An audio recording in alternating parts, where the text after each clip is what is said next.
사무엘상 10장 13절부터 27절까지 말씀. 사울이 예언하기를 마치고 산당으로 가니라. 그의 사울의 숙부가 사울과 그의 사환에게 이르되 너희가 어디로 갔더냐. 사울이 이르되 암나기들을 찾다가 찾지 못하므로 사무엘에게 갔었나이다 하니, 사울의 숙부가 이르되 청하노니 사무엘이 너희에게 이런 말을 내게 말하라 하니라.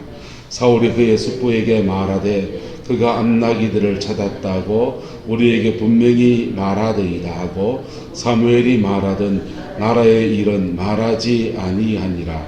사무엘이 백성을 미스바로 불러 여호와 앞에 모으고 이스라엘 자손에게 이르되 이스라엘 하나님 여호와께서 이같이 말씀하시기를 내가 이스라엘을 애굽에서 인도하여 내고 너희를 애굽인의 손과 너희를 압제하던 모든 나라의 손에서 건져내었느니라 하셨거늘 너희는 너희를 모든 재난과 고통 중에서 친히 구원하여 내신 너희의 하나님을 오늘 버리고 이르기를 우리의 왕을 세우라 하는도다. 그런즉 이제 너희의 지파대로 1000명씩 여호와 앞에 나오라 하고 사무엘이 이에 이스라엘 모든 지파를 가까이 오게 하였더니 베냐민 지파가 뽑혔고 베냐민 지파를 그들의 가족별로 가까이 오게 하였더니 마드리의 가족이 뽑혔고 그 중에서 기스의 아들 사울이 뽑혔으나 그를 찾아도 찾지 못한지라. 그러므로 그들이 또 여호와께 묻되 그 사람이 여기 왔나이까?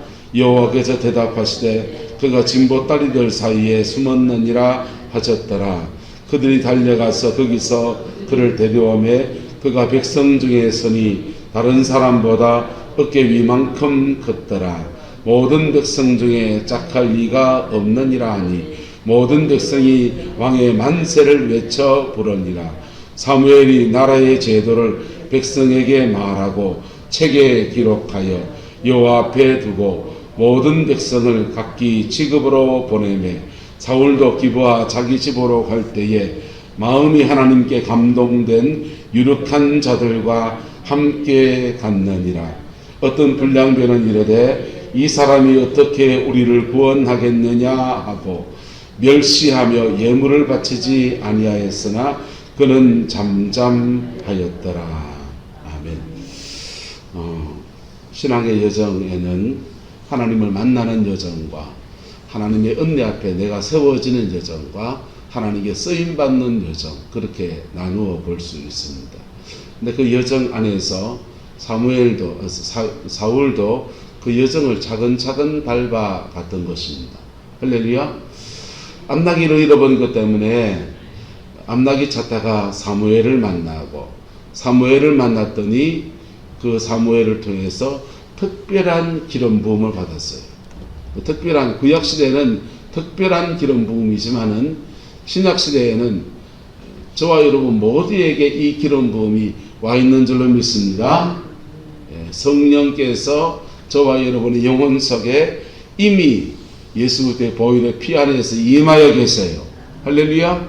특별한 기름 부음. 사울은 특별한 그 시대의 사람들이 받지 못했던 기름 부음을 받았지만은 저와 여러분들은 이미 예수 그리스도를 나의 구주로 영접할 때, 그리고 특별히 내가 나의 죄를 피 묻은 십자가 앞에 고백하며 기도하며 나갈 때 성령의 기름이 부어집니다. 그게 첫사랑의 은혜입니다. 첫사랑의 은혜가 저와 여러분에게 있습니까? 그리고 그 첫사랑의 은혜가 우리에게 임할 때 우리에게는 새 마음이 부어져요. 그 첫사랑에 반응하면서 하나님 앞에 아주 순수하고 지극히 겸허한 그런 마음들이 우리에게 부어지는, 그 마음, 첫사랑, 첫 마음을 하나님 앞에서 끝까지 지켜가는 그 은혜가 있게 되기를 예수님의 이름으로 축복합니다. 이 첫 마음을 영어로는 초심이라 그러잖아요. 여러분, 사람이 하나님 앞에 선한 마음을 품고 그 선한 첫 마음을 끝까지 유지해 간다는 것, 그리고 그에게 물질이 주어지든지 은사가 주어지든지 무슨 직분이 주어지든지 심지어 대통령 자리에 올라서든지 그것과 상관없이 그 첫 마음을 끝까지 끝까지 지켜간다고 하는 것은 사실은 쉬운 것이 아니에요. 할렐루야. 이 첫 마음을 어떤 분야에서 끝까지 지켜가는 사람들은요, 그 사람은요, 정말 참 너무너무 귀한 거지. 여러분, 이거는 좌우, 진보와 보수를 뛰어넘었어요. 난 참 좋아하는 사람이 있는데요. 노희관 씨인가요? 그분요. 좀 안타깝게 자살했지만은, 그분, 그 정치인으로서의 첫 마음을 끝까지 지켜가려고 하는 그런 분이잖아요. 심상정 씨 같은 사람이세요. 서울대학교 나와가지고 노동운동하기 시작했던 사람인데, 나하고 정치적 노선은 다르지만은 그 첫 마음을 끝까지 지켜가는 거 보면 너무 귀하게 보이는 거예요. 여러분, 사람이 세상적인 삶에서도 첫 마음, 첫 사랑을 끝까지 지켜가는 사람이 있는가 하면, 여러분, 이게 안 되는 사람이 세상에 너무 많은 거예요. 대표적인 게 저게 공산주의 운동입니다. 공산주의 운동은 노동자들은 너무 못 살고 자본가들은 너무 잘 산다.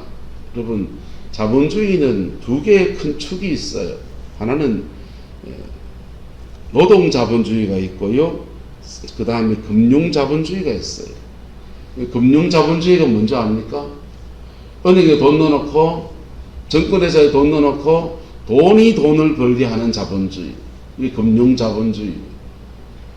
노동자본주의는요, 내가 일해가 돈 버는 사람들. 여러분, 노동자본주의자들이 돈 벌어야 됩니까? 금융자본주의자들이 돈 벌어야 됩니까? 공산주의요.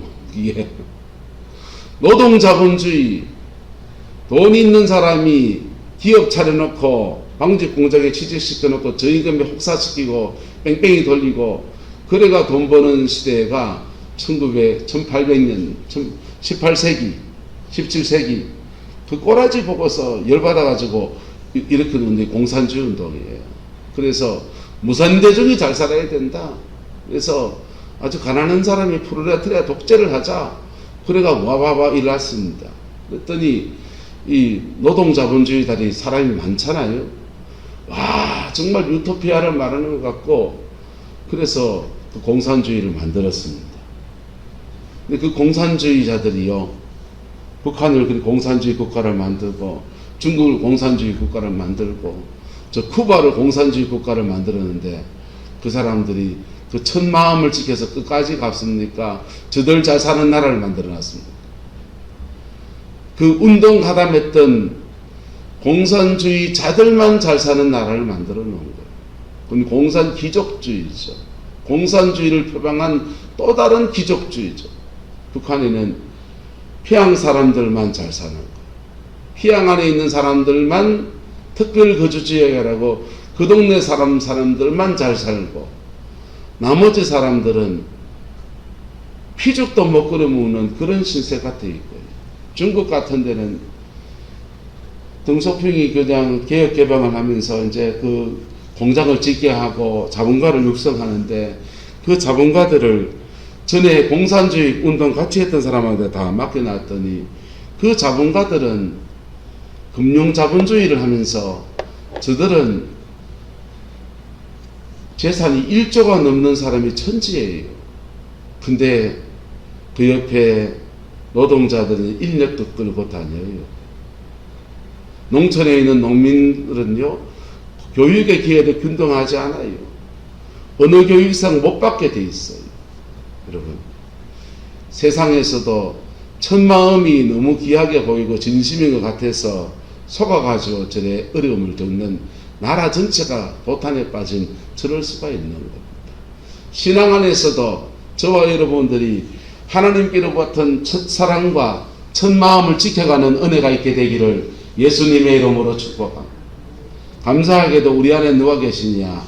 성령이 계시는.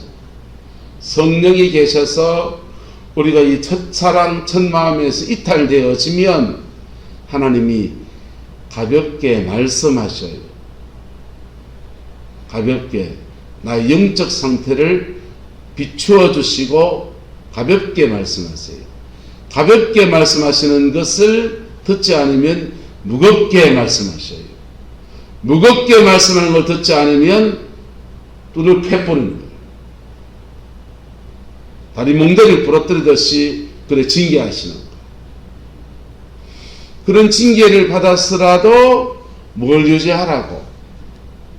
첫사랑, 첫마음을 유지하라고. 할렐루야. 예. 그 징계의 대표적인 것들이 광야를 지나가는 거예요. 광야를 지나가는 거예요. 자, 사울에게 하나님의 은혜가 임했어요. 그 은혜가 임해서 그가 왕이 되어집니다.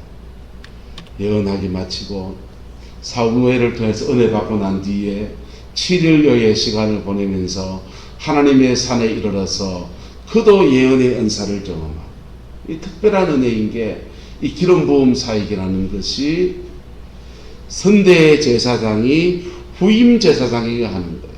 아무 제사장이나 하는 게 아니고 자기가 지목해서 니는 나의 제자다 할 때 그때 해주는 거예요. 옛날의 교육은 전부 다 도제식 교육이에요.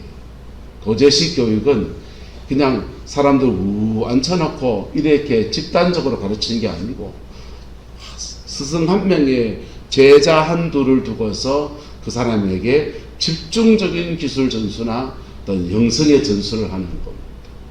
그럴 때 그들에게 가르침을 주고 훈련시키고 그리고 그 스승의 기름 부음을 그에게 전수해 주는 거예요. 여러분, 이 기름 부음의 역사가 여러분의 가정 안에서 복되게 흘러가게 되기를 예수님의 이름으로 축복합니다.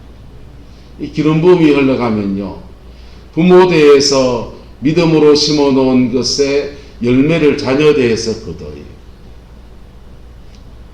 기름 부음이 흘러가면 여러분, 내가 쇠가 빠지게 그냥 막 온 에너지를 다 써서 기도하고 뭐하고 해야 될 것들요, 기름 부음이 흐르면 그 순식간에 땡겨 시간을 줄여요. 그게 기름 부음의 역사입니다. 광야, 쓸데없는 광야를 안 걷고 그냥 단시간에 속성 과정을 밟을 수 있는 은혜도 그래 주어져요. 할렐루야. 기름 부음이 있기를 주의 이름으로 축복합니다. 목회를 하는 사람들은 목사가 잘 보이니까 자꾸 목사 얘기를 듣는데, 신학교 들어갔을 때 저희같이 불신 가정에서 예수 믿고 신학 온 친구들도 있고요. 아버지가 목사고 어머니가 뭐 사모님이고 또 장모님 가정에서 반듯하게 이래 자라서 교회 목회하는 친구들도 있어요. 근데 길이 신학교 다닐 때는 저래 예수 믿어가지고 무슨 목회를 하겠나 싶은 친구들이더라. 심지어 이것도 못 끊어가지고 이런 친구들. 고등학교 때 습성이 남아가지고. 근데 그 시간이 흘러서 목회 현장에 이래 아보니까 뭘 느끼냐 하면요, 아버지 어머니 때 목회 감당했던 사람들은 프리미엄이 있더라고요. 뭐 특별하게 누가 프리미엄을 줄려 해서 준 게 아니고 목회 자체를 잘해요. 목회 자체를 잘해요. 교회의 생리도 알고 아버지 때 기도하면서 쌓아놨던 그 기름 부음이 쭉 이렇게 흐르는 거예요. 한편은 부럽기도 하고, 근데 저 같은 사람은 그래서 하나님이 은혜를 주셔서 멘토를 만나게 하신다. 누굴 만나게 하신다고요? 멘토를 만나게 하셨어요. 멘토를 만나면 마치 아버지 역할을 그분들이 대신해 주는 거예요. 어머니 역할을 대신해 주는 거예요. 캐톨릭 교회에 가면 대부제도, 대모제도가 있어요. 대부, 대모제도. 그게 좀 이상하게 변질되어져서 그렇지, 그 자체는 초대교회 때부터 있는 제도예요. 초대교회 때 대부와 대모가 되면 진짜 영혼의 아버지가 되고 영혼의 어머니가 돼서 아이들을 신앙 안에서 길러내는 아버지, 어머니처럼 위에서 중보기도 해주고 영적인 코치를 틀어주고 진리 안에 끌어주고 고비고비 넘어질 때마다 다시 이렇게 세워주고, 그리고 결정적인 고비에서는 그의 기름 부음을 나누어주고, 할렐루야. 그게 일종의 멘토거든요. 교회 안에서 사실은 좋은 교회는 교회 안에서 장로님, 권사님들이 멘토가 돼야 돼요. 멘토란 말을 외국말이라서 쓰기가 하면은 이 권사님은 우리 교회 어머니입니다. 영혼의 어머니 같은 분입니다. 이 소리가 나와야 된다. 장로님 보면서요. 우리 장로님은 교회의 아버지고 우리 영혼의 아버지 같은 분이십니다. 마치 삼촌 같습니다. 아버지 같습니다. 이런 소리 나와야 돼요. 할렐루야. 그게 진짜 좋은 교회입니다. 그렇게 영혼의 아버지 같은 분들, 목사도 사실은 그런 사람 돼야 되지. 사모도 그래야 되고. 그래서 성경에 보면은 리브가한테 너는 천만인의 어미가 될 자다. 천만인의 어미가 어째 됩니까? 알을 낳기 둘밖에 안 낳는데. 그런 영혼의 어머니가 되는 그런 걸 말하는 거예요. 예? 사라에게 너는 열국의 어머니가 되라 할 때 그 열국의 어머니 자기 태에서 손주 낳고 정손주 낳고 하다 보면 열국의 열족석이 나왔다. 그런 걸 말하는 게 아니고 온 열방의 영적 어머니 같은 사람이다. 그 얘기하는 거라고요. 할렐루야. 그 은혜가 저와 여러분의 있기를 축복합니다. 그래서 이 기름 부음의 세계에는 기름 부음을 쌓아서 계속 기도하면서 영을 쌓아가는 사람이 있고 그것을 사역으로 뻗어나오는 사람이 있고 이게 나눠지는 마치 수원지가 있고 이거를 이렇게 저수지에서 물 만들면은 그걸 하루로 내려보내서 논에 몰대가지고 사역은 못에서 일어나잖아요. 댐을 만들면 댐에서 물을 저축해 놓고 그거를 전기를 생산하는 거는 그 다음의 일이잖아요. 저축하는 사람이 있고 영적인 것을 저축하는 사람이 있고 그걸 쓰는 사람이 있고 이렇게 나눠지기도 하는 거예요. 그래서 조영기 목사님 본인이 기도도 많이 하셨지만은 그 장모님 최자실 목사님이 참 많이 기도하고서 영혼의 어머니 같이 그렇게 쓰시고 그 터 위에서 조영기 목사님이라는 분이 서 계신 또 목사님 돌아가시고 난 뒤에는요 70만의 그 여의도 순복음교회 성도들이 그렇게 기도해주는 영적인 그 힘을 덧입어서 그냥 조 목사님이 전 세계로 다니면서 이렇게 복음 전하는 인들을 이루어 갔던 거예요. 할렐루야. 이 기름 부음의 역사가 그렇게 뻗어나가게 되기를 그렇게 이루어져서 우리 교회가 참 복된 교회로 세워지게 되기를 예수 이름으로 축복합니다. 사울은 기름 부음 받았습니다. 그런데 이 사람 굉장히 신중한 거 보세요. 숙부가 어디 갔더냐 암나귀 찾다가 못 찾아가지고 사무엘한테 가서 만나서 어쩌고저쩌고 합니다. 그랬더니 숙부가 말해요. 사무엘이 너희에게 이런 말을 내게 뭐하라? 말하라. 말하라 그러면요. 이제 무용담을 보태서 덧붙여서 말하는 분들이 계십니다. 내가 사무엘한테 갔더니요. 사무엘이 날 보고 네가 왕이라구나. 그러더니 기름을 쭉 부는데 기름이 쫙 부어지는데 입이 열리면서 방언이 바바바바바 터지는데 야 걷잡을 수시 방언이 터지고 눈물이 줄줄줄줄 흐르는데 와 그리고 힘이 뻗치는데 막 지혜가 오고 은혜가 오고 얼마나 은혜가 오는지. 근데 사무엘이 그리고도 또 하나님의 산에 가서 뭐 하라 해가지고 따라갔더니 거기서는 또 이런 사람만 저런 사람 만났는데 와 아픈 사람 보고서 내가 손을 번쩍 얹었더니 그냥 벌떡 났고 말이야. 예, 뻥을 좀 쳐가지고 이제 막 무용담을 막 하라는 사람도 있습니다. 여러분, 사무엘은 그렇게 합니까 안 합니까? 사울은 그렇게 합니까 안 합니까? 사울은 말하라고 하니까 자기가 받는 은혜를 숨겨요.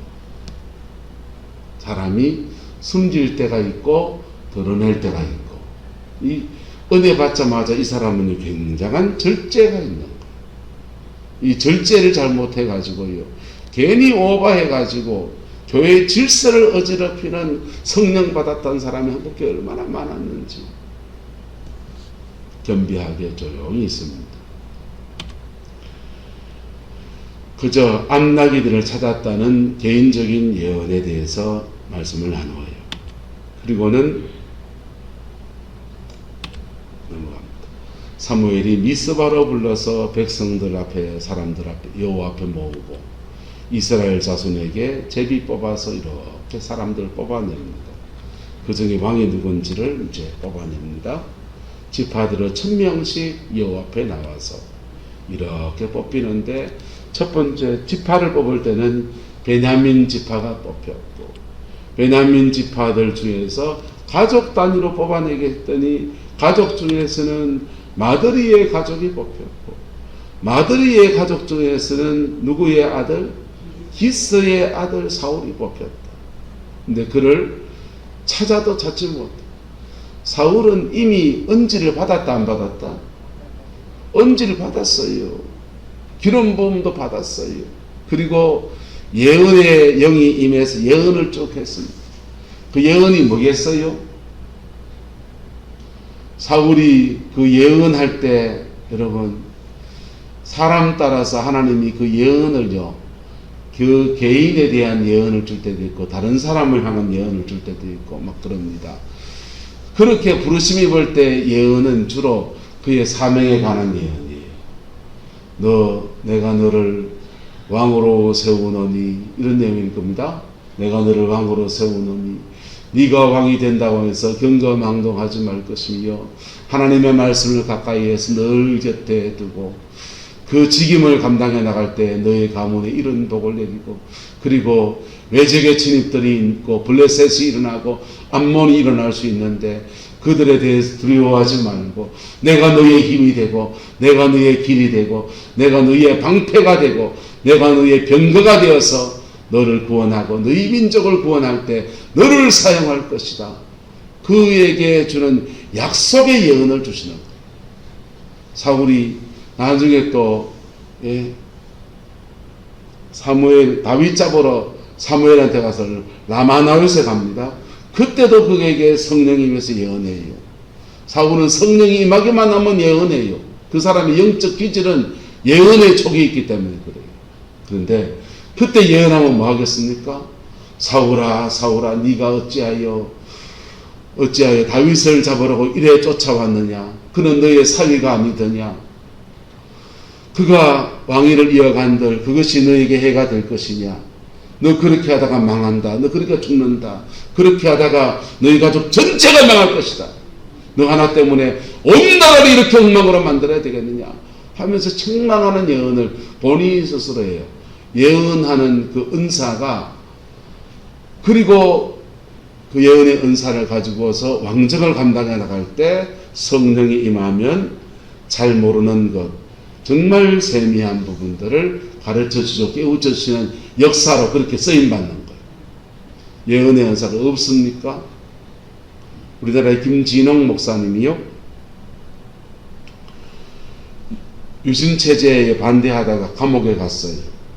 감옥에 가가지고요 감옥에서 고통을 겪다가 이제 특사로 사면이 된 겁니다. 특사로 사면이 돼서 이제 목회를 다시 이어가게 되는데 재정난이 봉착했어요. 문제가 터지고 재정난에 봉착했어요. 그래서 답답해서 하나님 앞에 기도하러 간다고 강원도의 어느 기도원에 기도하러 갔습니다. 기도하러 가가지고는 이래 기도하고 있는데 기도원에서 방송으로 찾습니다. 김진홍 목사님 사무실로 원장님이 좀 뵙기를 원합니다. 그래가 도자카이 보러 갔죠. 아이쿠 목사님이 오셨네요 하면서 인사를 이래 하고는 목사님이 오셨다고 인사하는 거죠. 인사하고는 그래 우리 기도원에 불편한 거 없는지 잘 이렇게 잘 섬기고 기도해 드릴 테니까 열심히 기도하시고 그래 가시라고 인사합니다. 그리고는 그렇게 말해요. 우리 기도원에 예언의 은사를 가진 사람이 3명이 있는데 그 예언의 은사를 가진 분한테 목사님 답답한 것도 많으신 것 같은데 예언 기도 한번 받아보겠습니까? 그러는 겁니다. 이 목사님은 그런 예언의 은사 어머니 권사님이 청성에서 그렇게 많이 기도하시던 분이셔서 방언도 인정하고 성령의 은사도 인정하지만은 그 예언 기도 받는 게 어떤 무당 가서 점치는 것 같아가지고 왠지 안 내키더라는 거예요. 안 내키는데 그래 그 원장님이 인사차 말하는데 그걸 거절할 수가 없어서 한번 받아보지요 이렇게 얘기했습니다. 받아보지요 하면서 와서 3명이 와서 예언사역자가 와서 김진홍 목사님한테 예언을 해주는 겁니다. 예언을 해주는데 3가지 예언의 말씀을 구체적으로 들려줬어요. 첫 번째, 목사님한테 물건이 있네요. 물건은 지금 빚 떨어져가지고 지금 사업 망하듯이 교회 무슨 사업 하다가 잘 살아보려고 뭐 돼지 먹이 이런 거 하다가 망해가지고 지금 빚져가지고 기도하러 왔는데 물건이 있네요. 이러고. 두 번째 예언이 목사님은 미국을 가겠네요. 그러다는 거예요. 미국은 이분은 유신체제에 반대한 정치범이 돼가지고 출국 금지가 돼 있어요. 미국 못 가요. 출국 금지가 돼 있고. 세 번째는 목사님은 전국이나 전 세계를 다니면서 앞으로 부흥회를 인도하게 될 겁니다. 그런 예언을 하더라는 거예요. 촌에 남양만에 내려가가지고 시골에 목회하면서 그냥 우리 농촌 한번 살려보려고 그냥 그 정도로 목회하는 사람한테 부흥회를 다닌다는 것도 참 그하고 그런 부흥사들의 세계에는 또 성령의 은사파 부흥사가 있고 또 뭐 부흥사인데 자기는 부흥사의 자질도 그런 것도 전혀 없다고 생각해요. 셋 다 안 맞는 거예요. 미국도 못 갈 팔자고 부흥사가 되는 것도 팔자에 없는 얘기고 그리고 물건이 온단 말도 이건 말도 안 되는 지금 저를 생각하면 거짓말 같은 얘기예요. 아이고 이 목사님 또 굉장히 또 솔직한 분이지 않습니까? 그 예언이 해주셔서 좋은데 기도해 주셔서 고마운데 저하고는 하나도 안 맞는 것 같습니다. 글쎄요 주님이 말씀하셨으니 하나님이 어떻게 행하시는지 한번 보지요. 이분이 이제 기도를 끝내고 저 둘의 마을에 내려가서 남양만 내려가서 여전히 그 빚쟁이들 덤바구니에서 목회를 하고 있는 겁니다.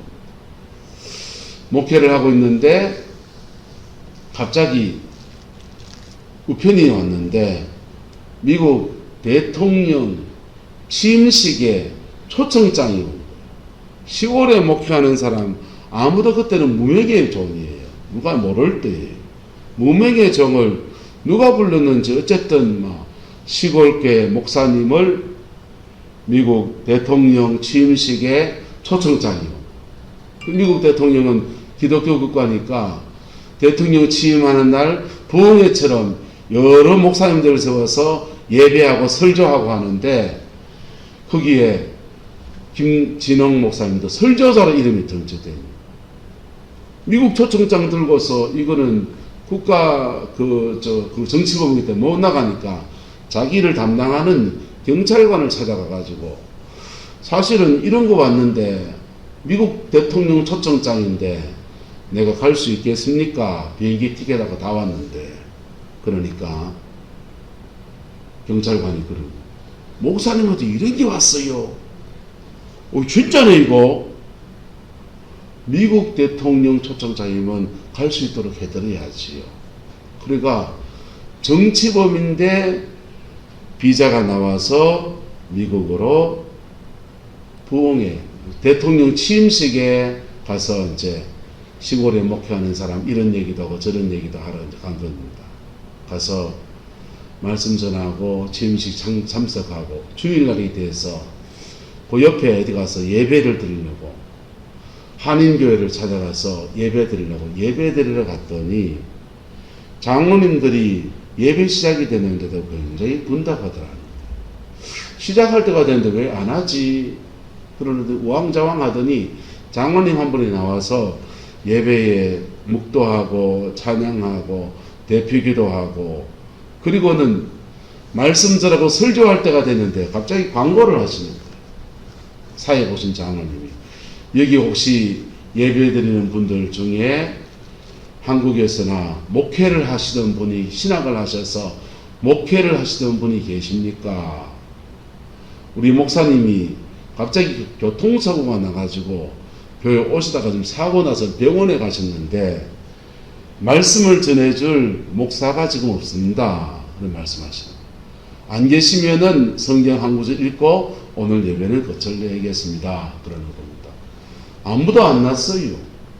김지랑 목사님 보니까 자기는 그때 그 예배에 참석한다고 그냥 평범하게 그냥 목사니까 그냥 넥타이 메고 양복 입고 이래 갔는데 초리하이 그냥 촌사람 시골에서 억세게 같이 논밭 같이 매던 그런 스타일이 되니까 손도 거치고 이런 분이 이제 손을 붙여들었습니다. 저는 대한민국 시골에서 목회하는 김진홍 목사인데 그냥 우연히 예배를 참석했다가 설교자가 없다고 하니 제가 대신해도 되겠습니까? 그러니까 장로님들이 보니까 뭐 기도 좀 해하고 행색이 보니까는 목사 태가 잘 안 나는 겁니다. 묻습니다.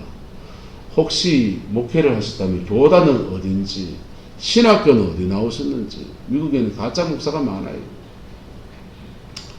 장로교 통합적 신학교 나왔고 장로회 신학대학 나왔습니다 라고 말합니다. 그 신학교면 괜찮고 교단이 괜찮습니다. 그러면 강단에 서시지요. 그래서 강단에 서시.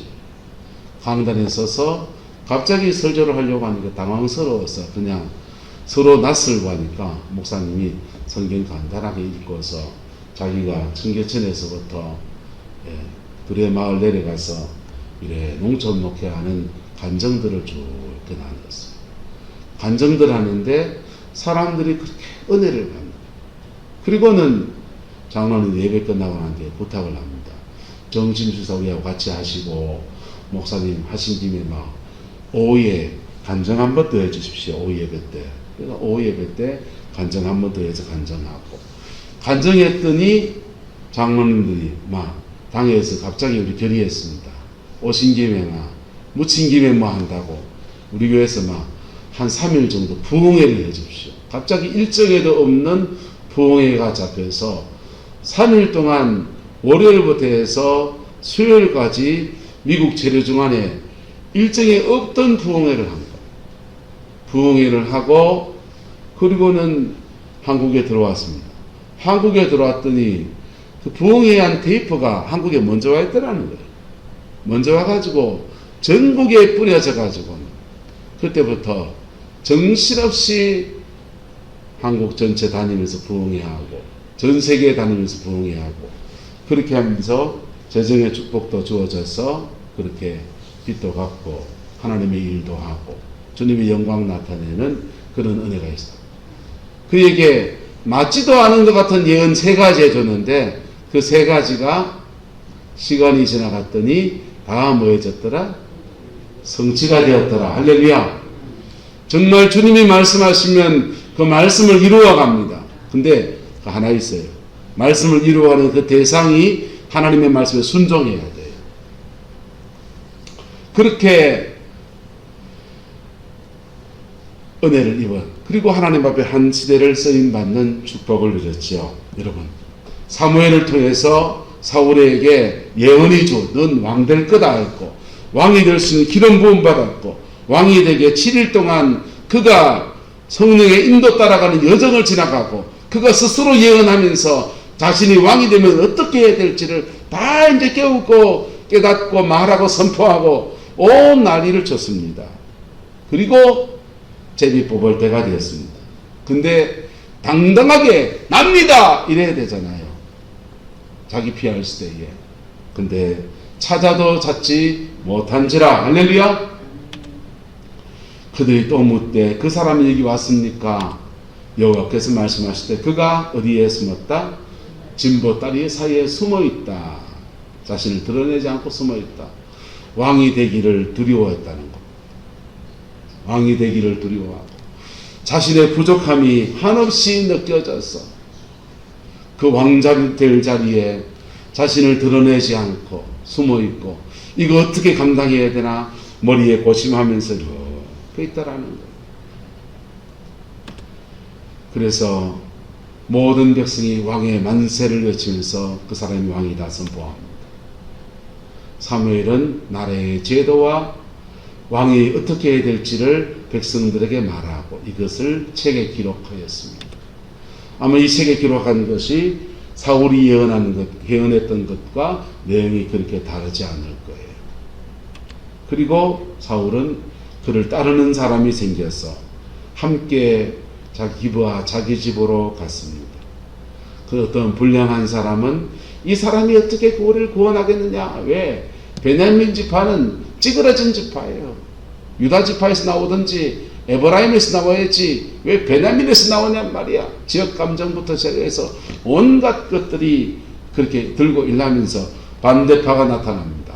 하지만 하나님 앞에 첫 마음을 받았던 사람은 그는 뭐 하였더라? 잠잠하였더라. 하나님 앞에 반대파가 있든지 왕의 그들을 같이 째려보면서 저놈들을 잡아라 추살하라 이래 안 하고 잠잠하였더라. 하나님 앞에 첫사랑 첫 마음을 가진 사람의 모습인 겁니다. 저와 여러분들 안에서 주님 앞에서 우리는 예수 안에서 첫사랑이 이었습니다. 성령이 내 안에 들어오고 내 죄 사함 받고서 예수 하는 은혜를 입었어요. 그리고 첫사랑을 보면서 우리 마음에는 첫 마음 초심이라는 것이 팍 일어났습니다. 신학교 갈 때요, 목사 되겠다고 한 사람들이 목회 막 엄청나게 해서 떼부자가 돼야지 이런 사람 없어요. 부흥사 나가서 막 전 세계를 다니면서 이러려고 간 사람 없어요. 하나님의 그저 찬양하다가 눈물 핑 들면서 은혜 받은 그 첫 은혜가 너무 고마워서 그 은혜 때문에 그렇게 목회길도 났습니다. 근데 시간이 지나가면서 상황에 찌들어지고 한정의 열이 막 막히고 이런 일 저런 일을 겪으면서 이 첫마음이 희미해져 버리는 거예요. 사울의 비극이 뭡니까? 이 첫마음이 그가 희미해져 버리는 거예요. 여러분, 하나님 앞에 저와 여러분이 은혜 받았던 그 첫마음, 그 첫은혜들을 가슴에 새길 수 있길 축복합니다. 그리고 그 첫사랑의 하나님은요, 지금도 우리가 어긋나실 때마다 때로는 징계하시거든, 때로는 바라잡아 주시거든, 그러면서 계속 그 초심을 우리에게 요구하시는 거예요. 할렐루야. 그 초심대로 가면요, 때로는 손해봐야 될 때도 있고요, 때로는 반대파들에 대해서 잠잠하였더라 묵묵히 지나가야 될 때도 있고요, 초심 지키려면요 내가 잘못한 거 철저하게 회개해야 될 때도 있고요, 그 초심 붙들고 가려고 하면요, 하나님 첫사랑 붙들고 가려고 하면 나도 늘 첫마음이어야 돼요. 그런데 시간이 지나가면 그게 얼마나 은혜가 되는지 다윗은 이렇게 고백합니다. 내가 나의 마음을 마치 젖을 때 나이가 어머니의 품에 있음 같이 하였다. 그가 하나님 앞에 주신 마음을요, 그의 마음을 어머니 품에 있음 같이 하였다. 그리고 내 눈이 높지 아니하며 내가 기이한 일을 하려고 힘쓰지도 아니하고 그저 하나님 앞에 첫사랑과 첫마음 지켜가려고 그렇게 살았더니 하나님께서 다윗에게 축복하셔서 이스라엘 나라에 그만한 왕이 없었더라. 한 시대를 하나님 앞에 그렇게 올려드리고 쓰임받는 그런 종으로 들어서신 겁니다. 할렐루야. 저와 여러분 앞에 이 은혜가 있기를 축복합니다. 사람은 변할 수 있어요. 하지만 변하지 않는 하나님은요, 계속 우리에게 첫 마음을 가질 수 있도록 계기를 주시고 은혜를 주시고 그리고 이끌어내시는, 때로는 징계까지 하셔서 그러신 분인 거예요. 그걸 지켜나가다 보면 어느덧이 하나님의 일도 감당하고 어느덧이 주의 이끌어주심 속에 아름다운 열매가 인생에 그렇게 맺혀져 있습니다. 그 복이 저와 여러분과 함께하게 되기를 예수님의 이름으로 축복합니다. 누가 알아주든지 누가 알아주지 않든지 묵묵히 하나님 앞에 그 길을 걸어가는 거예요. 그 복이 있기를 소망합니다. 기도하겠습니다. 좋으신 아버지 하나님, 첫사랑을 기억합니다. 저를 만나주시고 우리를 만나주셨던 그 첫사랑을 기억합니다. 그 사랑 안에서 다시 세워지게 하시고 그 사랑 안에서 다시 쓰임받게 하나님 인도하여 주옵소서. 하나님 축복하여 주옵소서. 아버지 그 사랑 안에 인쳐주시고 아버지 그 능력 안에 덮어 주장하여 주옵소서. 예수님의 이름으로 축복하며 기도드리옵나이다. 아멘.